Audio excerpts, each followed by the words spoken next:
Welcome to the Kindness Project, the podcast designed to share stories of kindness and share how kindness can make positive change in our world, one small. In this week's episode of the Kindness Project, we talk about comfort zone, mental health, and we have part one of our interview with Rosalind Bluestone MBE from the charity Goods for Good.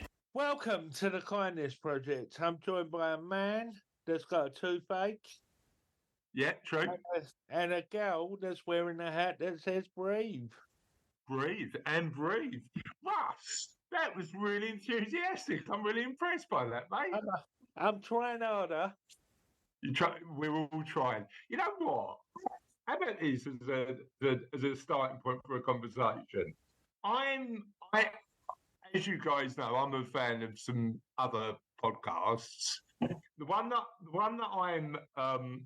I really enjoy it, and some of it's great, and then some of it's a bit celebrity-fied. Is a podcast called Diary of the CEO, hosted by a guy called Stephen Bartlett. I've listened to that for some time now, and I listened to an episode yesterday from a guy who's written this book about doing hard stuff, right? Now, that sounds a bit weird, but he just does hard stuff. You know what he does, Charlotte? Hard stuff. Number one, Charlotte's voice has gone down by a couple of octaves. And thank you, Russ. He does hard stuff. And I tell you what was interesting about the episode. His perspective, based on the research he'd done, and he's a psychologist and a journalist, based on his perspective, is actually, and again, we had this conversation a bit just before we start recording the podcast. Life isn't always meant to be easy, is it? Right? You know, sometimes we've got to go through these and I look at people in my life. The ones that often take the easiest route actually don't have the best long-term success.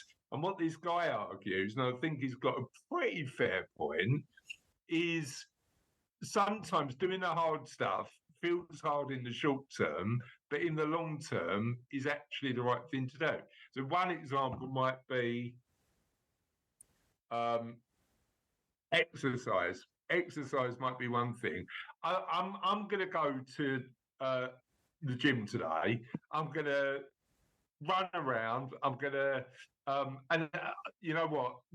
I'd be lying to say that my gym wasn't loads of fun, because I'm literally the only bloke in front of 30 women, which is always a bit weird. But I'm gonna go along, and it's going to be physically quite demanding, right? I want to make sure that is the case. And that's not fun. That's not the easy thing to do, is it? But I know that actually longer term, I'm going to be more vital, have more energy, have more health and stuff like that because of doing that. But also, I suppose, the thing that kicked this off was I was having a conversation just before we recorded the podcast about sometimes it's not easy to empathise with other people. The easy thing to do is to get on the outrage train, isn't it? The easy thing to do is blame. The easy thing to do is do all the things, basically do everything everybody's doing on Twitter or X or whatever it's called now. So what do we think about the principle of life is meant to be a bit hard? I don't mind complicated. I find... But this is the other point I want to raise. So I want to have a really interesting conversation with both of you about this. Complicated might be hard for somebody else. Like technically complex might be hard for somebody else. The technical is good. I sit in the technical box. I love a bit of technique. Yeah, but that's your comfort zone, isn't it? Yeah, Whereas if I have a problem, I'll spend day and night trying to solve it. But so this is the interesting thing, because of saying you should spend most of the time doing what you're good at, and when you get in the flow state. So what do you think, Charlotte? I like doing just. I like being in my comfort zone. I'm a bit like I think I'm on the similar lines with Russ of like I have a little box, or maybe everyone is just a series of overlapping little boxes that are just all of their, like, the more you do, the more comfortable you get with stuff, right? So like to truly step out of your comfort zone, you'd have to constantly be doing new stuff, which isn't easy because as much as the world is a big and vast place, there's only so much one person can do. Yeah, but I am a firm believer in continuing to push those. Like, if your box is little, if your box is just the stuff you're comfortable with, and you never push that out, you're never expanding your view of the world because you're sitting in your box. You're never experiencing new things, and therefore, like, you like, there might be stuff. Like, I'll give you a perfect example. I went whitewater rafting 2 weeks ago. Didn't know whether I was going to enjoy it. It certainly sat outside my wife Kaz's box because she I don't know if I should be talking about my wife's box, but with my wife Kaz's box, but she did it and loved it. Yeah. So do we need to think about that instead of just turning around and going, oh, I don't. I mean, Raj, you're a perfect example. You're doing stuff at the minute that's way outside your box. I'm struggling with that though. I'm struggling with the idea of that. But this is the interesting thing, isn't it? The interesting thing is, why do it then? Why not just sit in a box? See, this is like I said to you about holidays and that sort of stuff. If I don't get them done straight away, then I'll talk myself out of that. I'll sit there and I'll think about all the things that can go wrong in other countries or go wrong in the UK if I'm holidaying in the UK. And I know myself, I'll talk myself out of it. But once it's put, like you said the other day, once we booked the Italy trip we're going on, I then start to get excited. I start to research it. I start to understand what that sort of culture's like, and so. But this is the interesting thing, isn't it? Like the chimp side of our brain goes, stay safe, stay protected. You know, sort of like energy. All of that. That's exactly my default. And thinking outside of that default is a lot more difficult than it sounds. And it is. And you know what's interesting? So this guy was talking about the fact that the world has moved a lot quicker than our brains have evolved. So our brains have evolved at a pace. You know, our brains evolve over millions of years, and 100 years ago, the internet didn't exist. We all listened to the radio, and you know, it's just like the pace of change has been a lot quicker than it took our brains to catch up. But we need to continue doing the difficult stuff. Now, interestingly, I talk about this. I still find it really hard. The bit that I'm finding really hard at the minute, and maybe you guys as cold weather lovers can cold weather lovers, is that a phrase? I'm not sure. It is now. Can help me understand is feeling comfortable with being cold. So I'm all right with the exercise stuff. I'm all right with the like expanding your sort of, but I want to understand a bit more about like getting comfortable with cold. For me, cold weather is fresh air. Yeah. The air's much fresher. When you breathe the air, it's much fresher. Yeah. So, right, let's talk about the stuff that we're doing to come out a little bit of our boxes. What are we doing? So, Raz, what are you doing? Well, I booked a couple of holidays, as you know. Yeah. I'm back on the exercise trail. How's that going? Yeah, staying focused is difficult, Yeah. but I'm finding it's helping. I'm also working on myself at the same time. So I'm having some counselling. I won't go into the ins and outs of it, but I'm having some counselling to try and resolve some unresolved issues. So Yeah. You know what? I think, and again, if you would have had a conversation with two 40-year-old blokes 50 years ago, counselling just wouldn't have been on the cards. But there has been positive, like talking about these sort of stuff, may not feel entirely comfortable, but it's probably a positive change in the world, right? What do you think? What do I think about the positive change in the world, or what do I think of the things that I'm stepping out of my box in at the moment? What question would you like to answer first? Oh, crikey! Okay, I do think it's a positive change. I think a lot of the stuff, when you look at like how mental health is handled, I won't say back in the day, but like less than 100 years ago, sort of thing. You sort of go, God, I'm glad we moved forward from that. And like, I think there's loads of like negativity online from like people who, for some reason, prefer to stay in that sort of, I don't want to say dark ages because that makes it sound mean to the. But you know why I think there's a lot of negativity online? Because it's easy. It's easy to jump online and give your opinion and be offensive and be unkind and be cruel.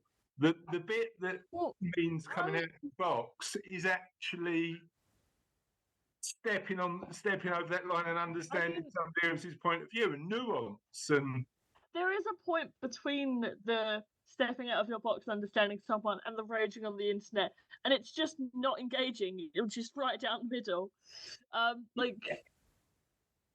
Yeah, and I've got to be honest. I've made a real conscious decision to. I mean, one non-conscious decision when I, for some bizarre reason, got banned from Facebook for no fault of my own, I don't think. And then actually a more conscious decision more recently to just come off Twitter, just cancel my account, not using it anymore. And I had like 4,000 connections on Twitter or 4,000 followers on Twitter. So I had a bit of an audience and like sort of, but actually, I think my life is better because I've not got that. Because I found myself checking it and actually getting angry about stuff that doesn't really matter.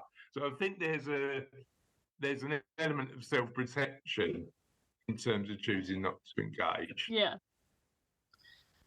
But choosing to consume, you've got to be careful about, because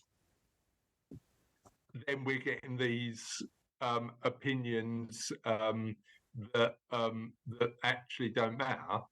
But yeah, I mean, I suppose there's that. But the hard thing to do is to appreciate that we're all different.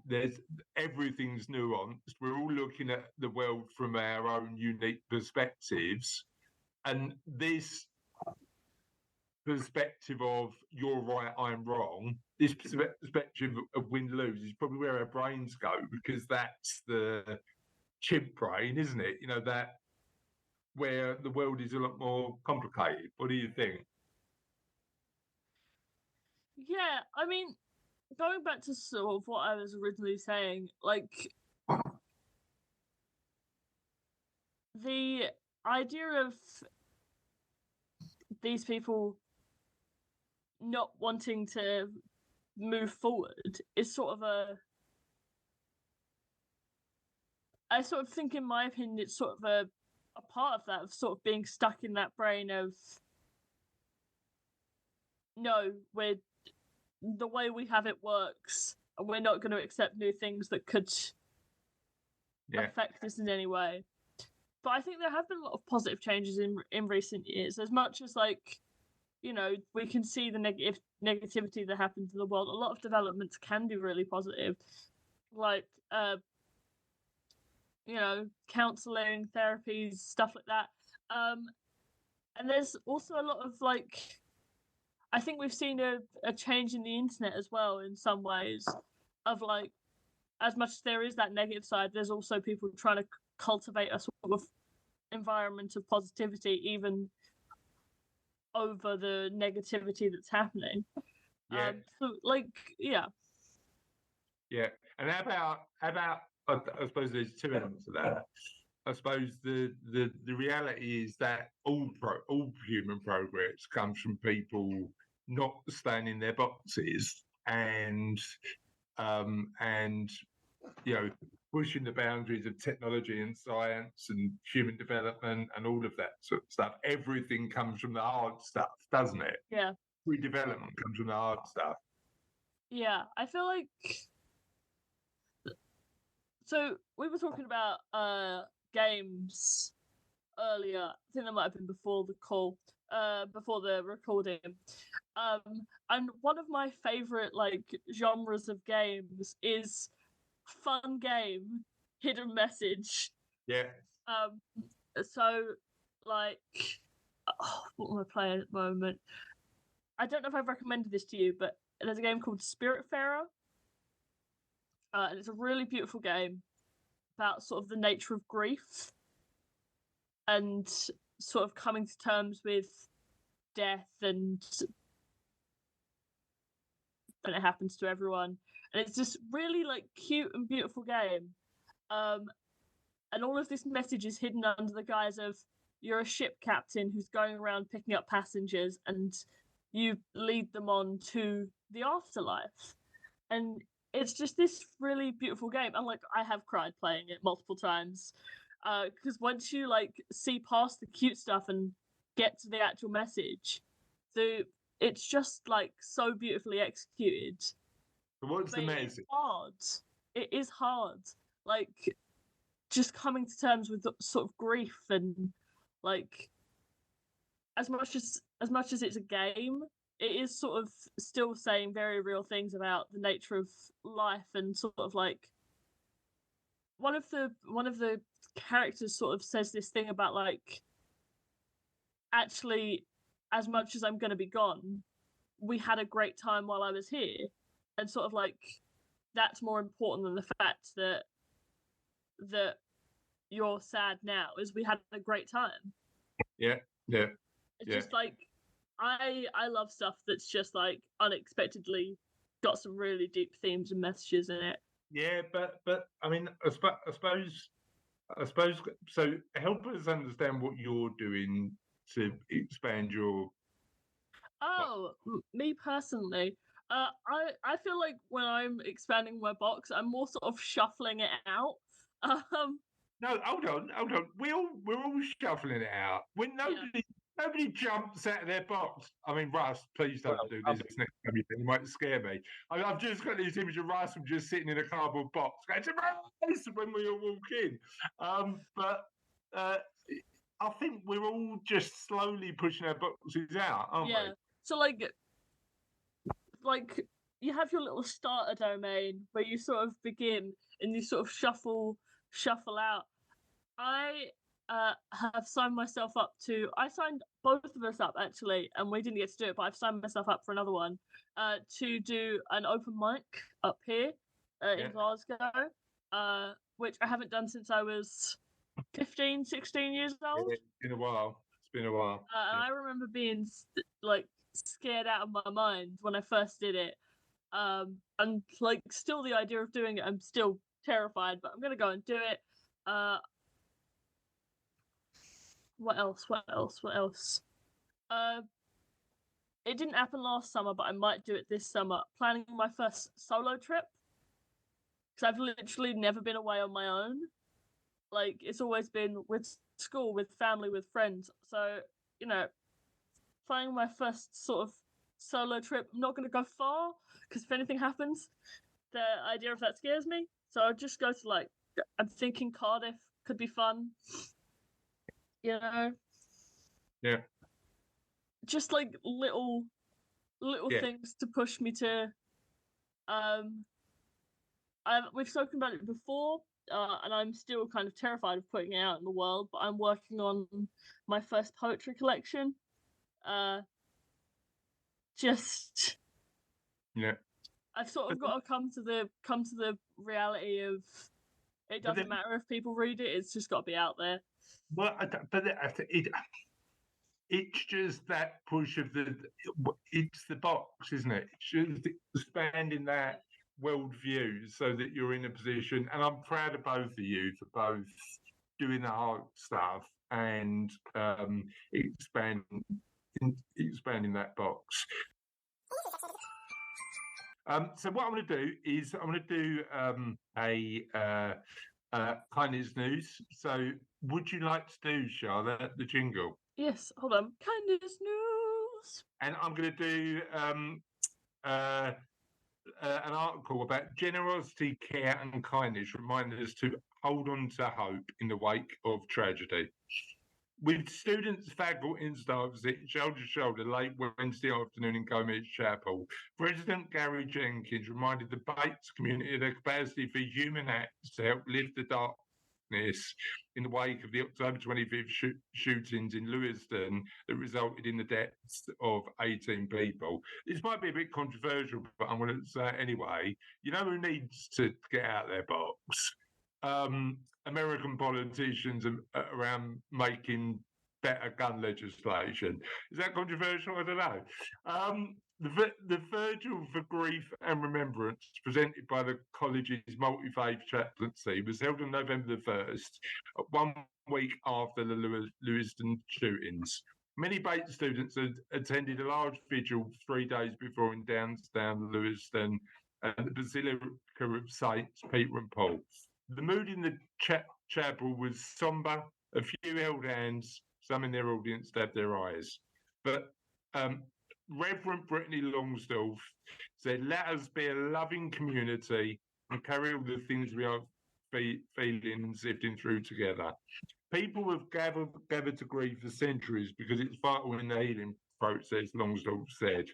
She said that the simple human act of coming together binds us and also frees us of the guilt that can follow a horrific tragedy. Grieving together is essential to come out of this hard moment. That's why societies have done things like this vigil for years. I think, like you were talking about grief earlier on, Charlotte, I think it is actually important for people to grieve together and support each other. What do you think? I think, like, as much as each person's journey with grief is a personal experience, it's never hurt or hindered by having someone there to support. Yeah, I agree. I think supporting people when they're going through a grieving process is really important. What do you think, Maz? Yeah, I agree. Good. Right, next thing, and I've seen this actually in our local area, but newly formed groups spread cheer around Southport with random acts of crochet kindness. I like the idea of crochet kindness. Yarn bombing is beginning to explode in locations across Southport in a series of random acts of crochet kindness. Local residents have loved waking up to see crochet post toppers in areas such as Croston and Banks. It happens around here. People. It happens all over. Kenny's mum said to me it happens a lot as well. Does it happen in the one post box in your village, Raz, or not? We haven't got a post box now. It's in the wall. You know, the post box. How can you crochet a wall? I mean, come on, they've not thought a wall. They've not thought about the Norfolk crochet. I You put suppose in the they wall. could graffiti crochet, couldn't they? Like Could be. graffiti crochet. Uh, the Southport group is called Charlotte. Sophie's come along. Sophie's come along, and she wants to say something about crochet. Yes, you know them sticky hooks. Yeah, the sticky hooks on the one postbox village wall. Right, Yeah. sticky hooks. What's a sticky hook? Basically, it's a hook. You stick it on a wall because it's sticky, Right. and then they could hook. Well, Sophie is Tapestry. Sophie is our resident crochet expert, and apparently you can crochet on walls using sticky hooks. Back crochet tapestry. I've learned something new today. My box has expanded with my crochet knowledge. I now know there's sticky hooks that mean that you can crochet on walls. It's just a normal sticky hook, It's just normal. and you just get a bit of. In the crochet world, it's standard apparently sticky hooks, but the Southport Crochet Society are called the Southport Hookers. And members meet every Sunday at the secret location in Southport with new people invited to get involved. All they need is bags of enthusiasm, bags of knitting, and a desire to carry out random acts of kindness across the community. A Southport Hookers spokesperson said, "We are so excited to our first ever postbox hoppers are now out in Banks and Grossons. Have you seen them yet? If you would like to topper for a local postbox and can help with the making of it, please let us know. We are amazed by the overwhelming support we've received regarding the postbox hoppers, which have just encouraged us to keep on going. We've received a message asking if we could do a postbox topper outside a care home in Southport. And although we're really busy working on Christmas, we couldn't say no, so I've managed to squeeze this one in. All of our members are working really hard to bring a bit of cheer to the post box, which will hopefully be ready soon." I love that. You know what? It's such a tiny gesture. Actually, it takes quite hard doing those post box stoppers. It does brighten up. It's brightened up my day as I've been walking along and thought, that's quite creative.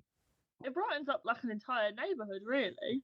Because think of how many people have got to walk through those neighbourhoods to get to wherever they're going, and they walk past a cheery little post box that was quite dreary before, and it's got like a nice little decoration. Or, in Russ's case, an entire wall. Russ, you should be a hooker. When you become a hooker. Shouldn't I? Yeah, you could start the nets and hookers. No. You could be hooker number one, and you can recruit some more hookers for the. Doing any hooking today? That's a step further from cooking topless with Russ, isn't it? But hold on, right? You said you needed to get out of your box more, Russ. You needed to get out of your box more. Become a hooker. I'm definitely not becoming a hooker. We will send you a crochet hook, and your hooking journey could start right now. How about that? I should put that on my LinkedIn profile, shouldn't I? Net and hooker. What I am founder of the Necton Hookers. Yeah. Put that on your LinkedIn. Put that on your LinkedIn. On that note, let's move on to the interview. We've got part one of Rosalind Bluestone. What did we think of because we did that interview Friday, didn't we? Yeah, what did we think of Rosalind's story? I find that quite interesting. I think a lot, oddly enough, about starting a charity and how that work and understanding a bit more about how people do it. Yeah. Through all the interviews, not just particularly this one, has been interesting. But I think the interesting thing is a lot of Ah, charities start like Rosalind's. Nothing, yeah. Out of nothing. It's like any. Out of an idea. Yeah. Well, no, yeah. you're right. You're right. Out of an idea and a desire to help is all you need. And actually, you think about that. That's all you need in anything it's set up, isn't it? A desire to help and an idea. I really enjoyed the conversation with Rosalind. So let's listen to part one. Hello, Rosalind. Thank you for joining us for this interview. How are you doing today? Just to start with. Yeah, hi there, Charlotte, and family and team. So it's great to sort of talk to. I always get inspired by sort of like small, focused sort of family or sort of small groups doing good in the world. So it excites me. Yeah, I'm fine.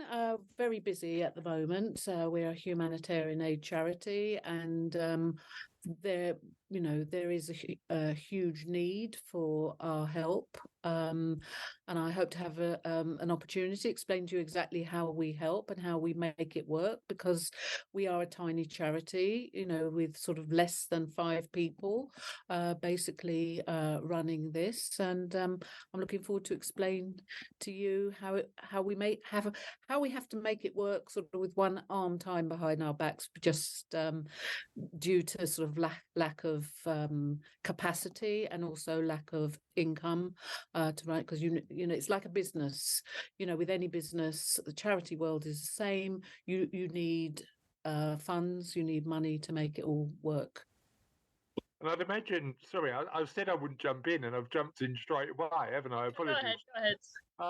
And I'd imagine that part of what you do, there's a huge logistical element, isn't there? Because you act as that sort of intermediary between, the goods coming in and you so how do you run that? Actually, let's talk about, Charlotte, do you want to ask the first couple of questions, and I'm gonna freeze that for the minute.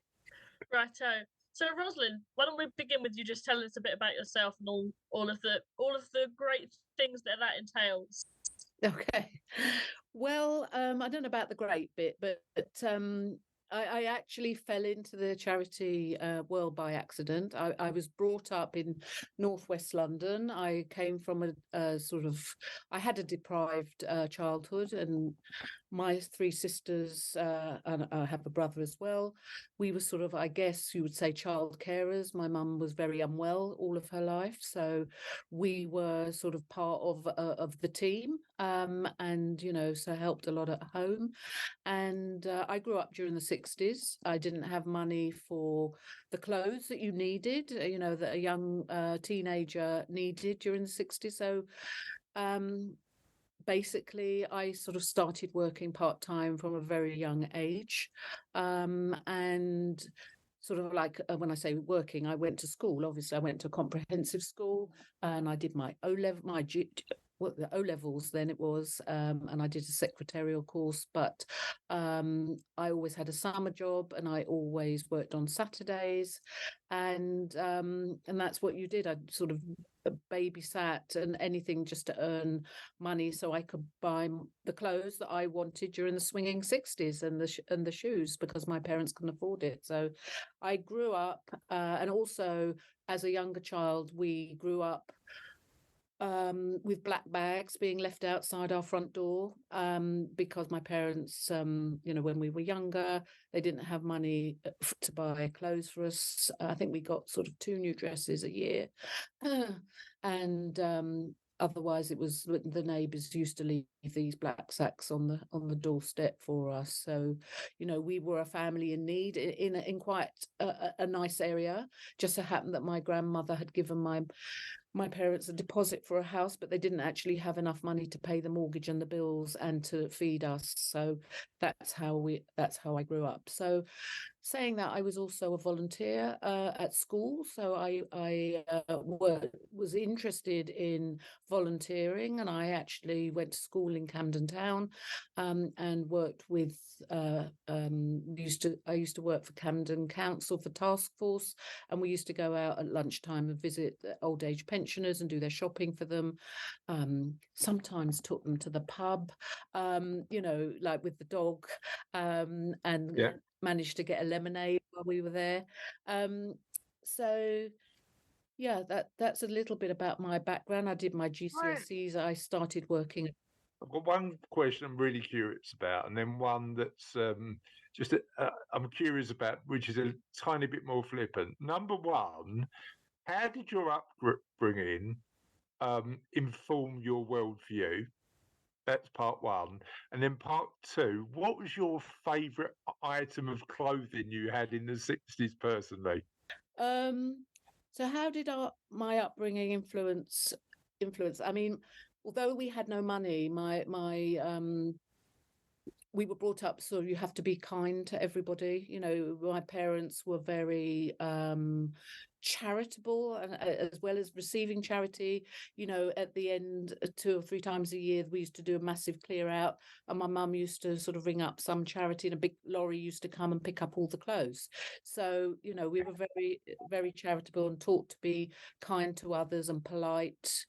My mum was very correct. My dad used to work 6.5 days a week, but he was working in retail. So yeah, so it did impact, and it was only later. I mean, we had a very happy childhood, despite, and we weren't really aware of the sort of poverty, really, not until sort of later years. And I guess that you know, I guess that sort of molded me into who I am today. You know, it didn't have any detrimental effect on me. Yeah, I think the interesting thing is you never realise it at the time as well, right? Because Yeah. you've got what you've got.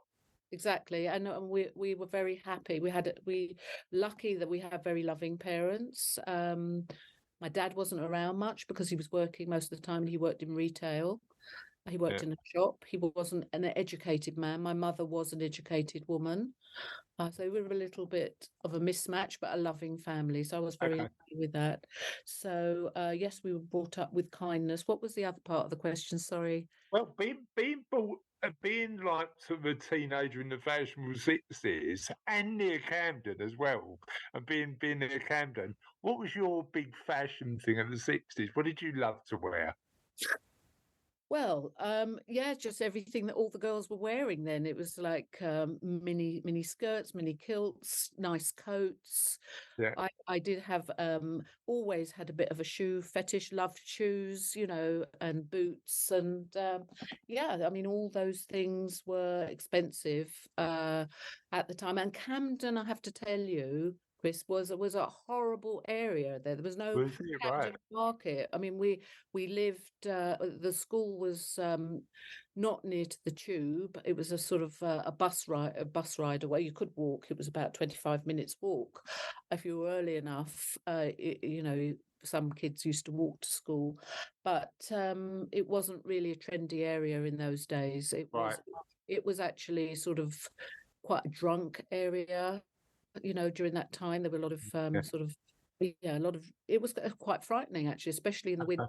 You know, it was quite a scary area, like Hackney and the East End used to be years ago. It was not trendy area at all. Well, that's the thing. I mean, there's big. I mean, we're all from. Well, Charlotte's not because she's been brought up on the Essex East London borders in a bit more of an affluent area. But Raz and I are originally from a part of East London that's now considered really gentrified and trendy and moving in that direction. But when we were being brought up in the early 80s, it just wasn't. You know, it was just a different place. And I think people miss that, don't they? Because they assume that an area has always been what it's been. But over the past 50 years, like particularly big swathes of London have changed, right? Is exactly. My cousin lived in the East End of London, and the place that she lived was opposite a bomb site, which is where we used to play. Because even in the 60s, they hadn't rebuilt London, and the East End of London was a targeted area during the Second World War, and we used to play. And I didn't really know till I was older what a bomb site meant. It was just one word, bomb site. You know, what does that mean? I didn't actually Have any context for it? yeah, my parents didn't talk about the war much. That people wanted to forget about it. Yeah. And they didn't really talk about it. And it was only when I was about 12 or 13 that they spoke about the Holocaust, or they spoke about, you know, the bombing, London bombings, and you know the whole issue. Yeah. So you tell us about the teenage years. Tell us a little bit about sort of your world of work when you were working. What was that like? So I am I am a mother of 3, and I started my family very young. Got married when I was 19. I had my first son when I was 21. But saying that, I've always been a working mother. I had to go to work when he was 5 months old because my ex-husband was studying. He was an article clerk, and so his salary wasn't enough to live on. So I had to go back to work quite early, and so I've always worked. I did a secretarial course at school. I didn't do A levels. I didn't go to university. I did a commercial course at school, which was very useful because it meant that when I was sort of 17 and a half, I was able to get a secretarial job.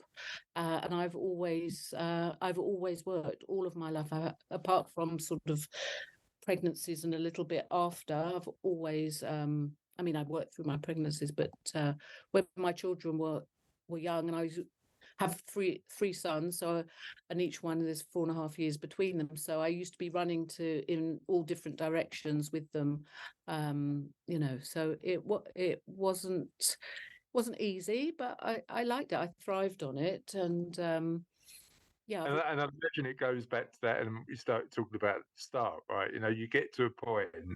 I've been thinking about this quite a lot. You get to a point where you go, I'm not ready to stop anything. I'm ready to actually do more good in the world. I've done the mum bit, I've done the working bit, but how do I now just empower others to do great work?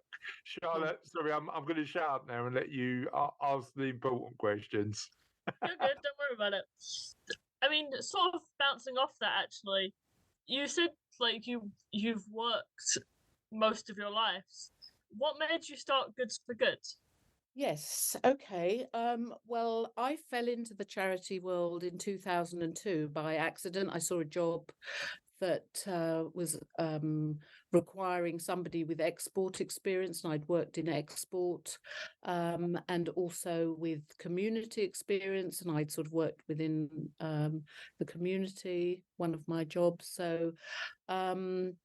So I fell into the charity world, and it was a huge eye-opener. The job was for a London-based international charity, and it involved shipping humanitarian aid to Eastern Europe and former Soviet Union countries. So suddenly my focus was on poverty, abject poverty, and delivering a sort of a lifeline of aid to those people.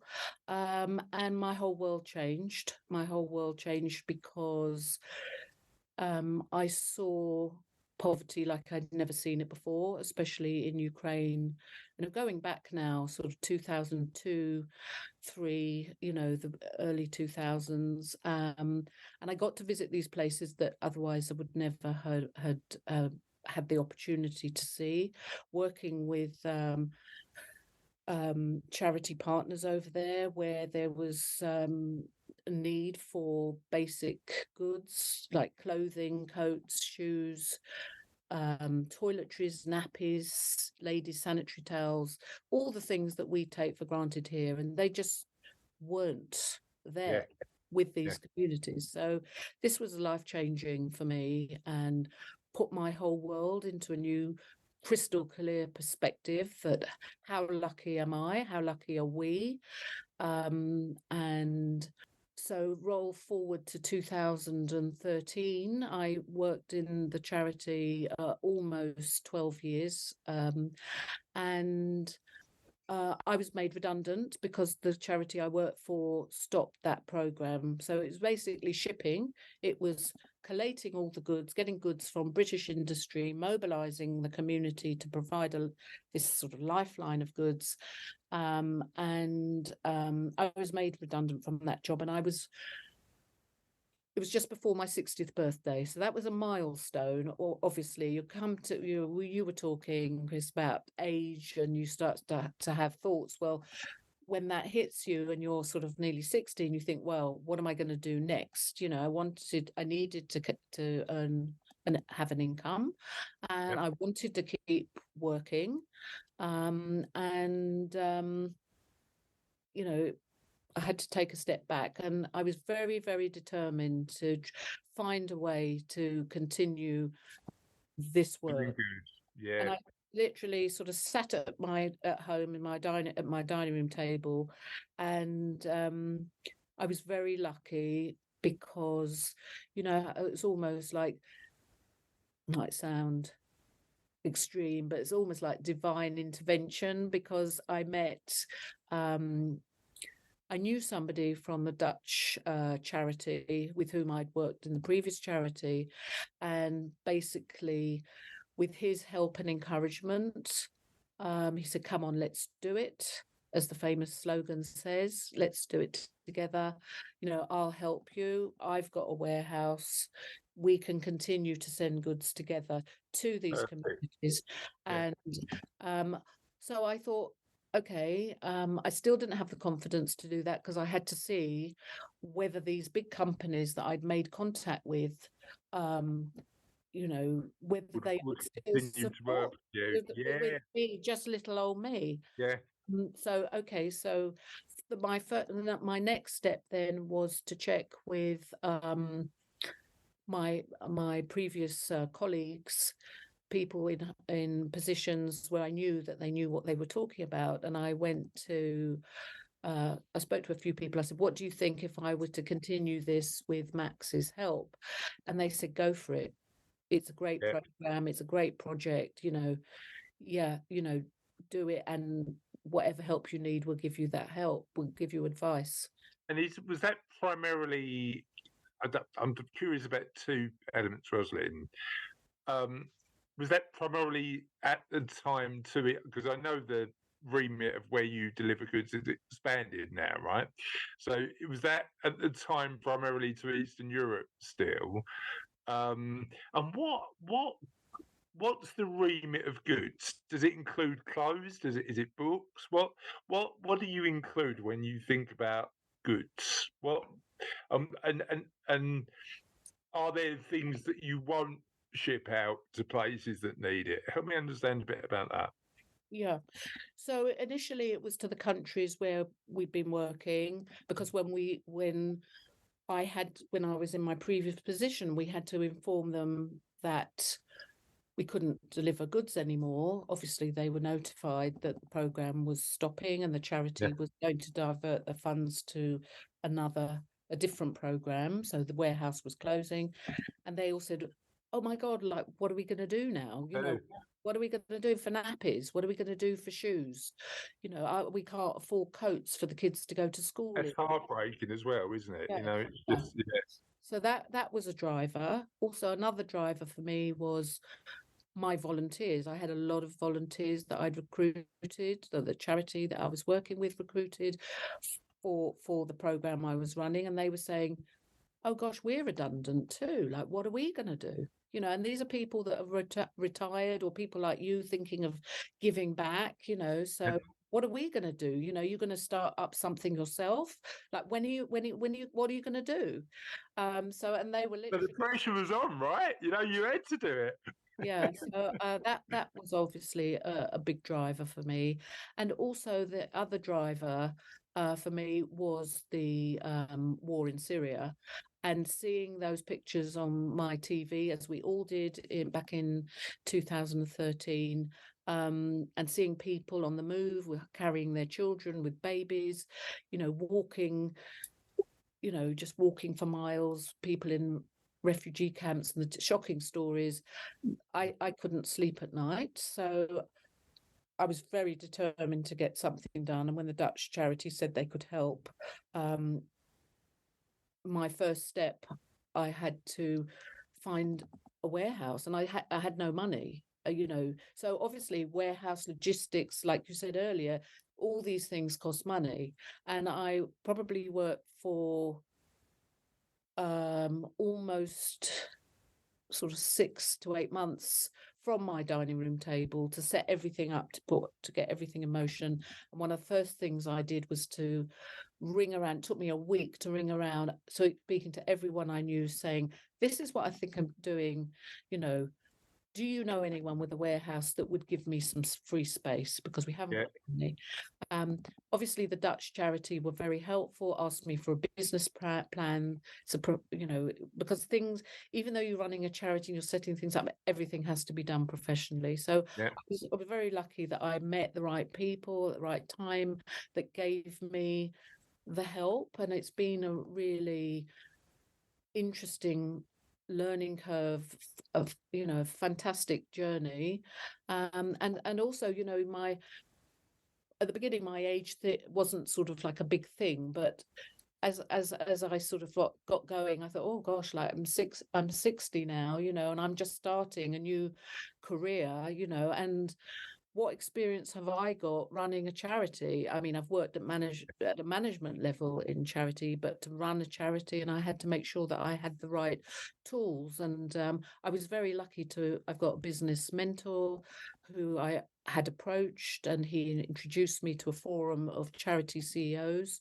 which I'm a member of. And to this day, I have monthly sessions with them, with a group. And I get a lot of mentoring one-to-one. Yeah. What did you learn? What did you learn about yourself through the journey of setting up and running the charity? And what was your big win? What was the first initial time you thought, you know what, this is like it's like, at the start when you set anything up, you go through that period of insecurity, don't you? Because you go, like, can I do this? What was the first step where you thought, you know what, this is actually going all right?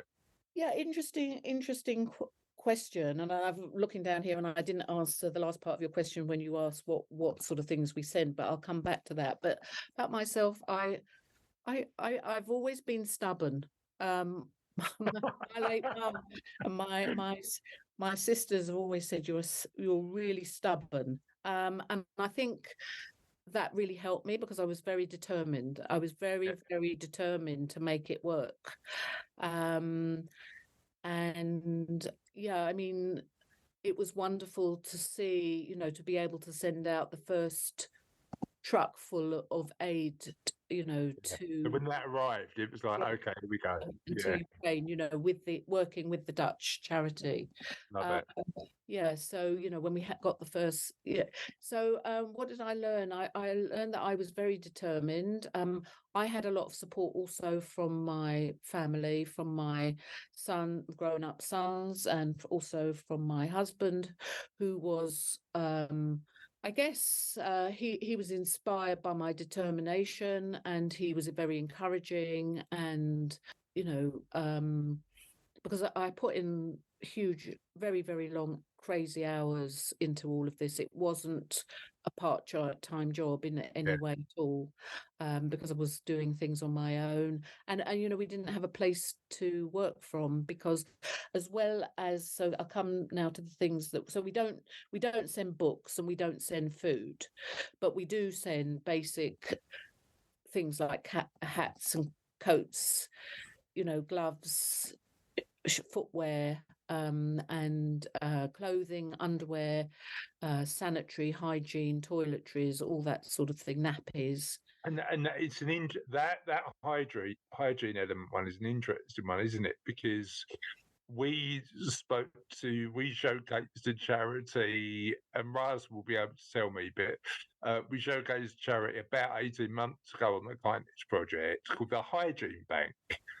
And they effectively distribute hygiene products in the UK, and it's as you say, it's one of the things that we take for granted if you're doing okay in the UK, that you just go out and get sanitary products or hygiene products, but there's people in the world who just haven't got access to that, right?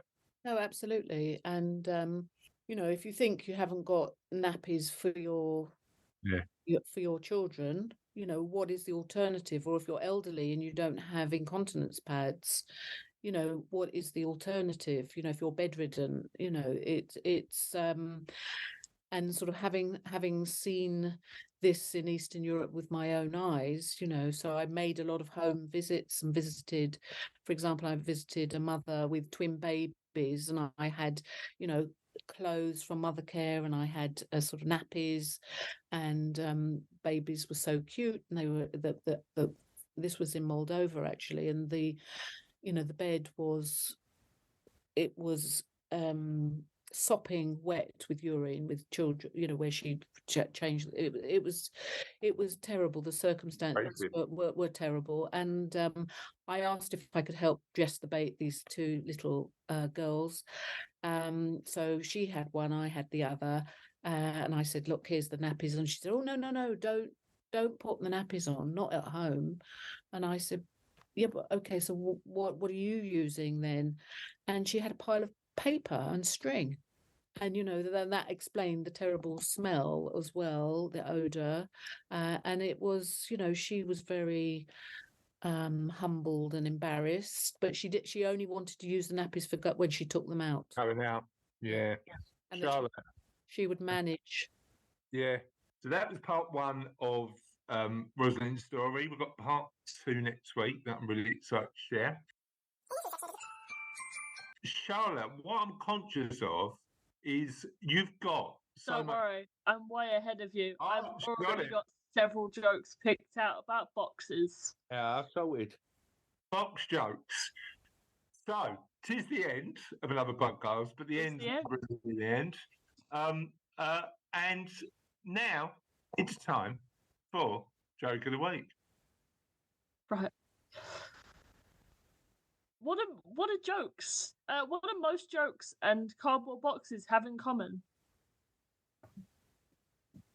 Don't know. What do most jokes and cardboard boxes have in common? They're very often recycled. I've got more. And that joke sounds like it's been recycled. On that note, Yeah. Have a lovely day, and we'll see you on the Kindness Project soon. Bye. Bye.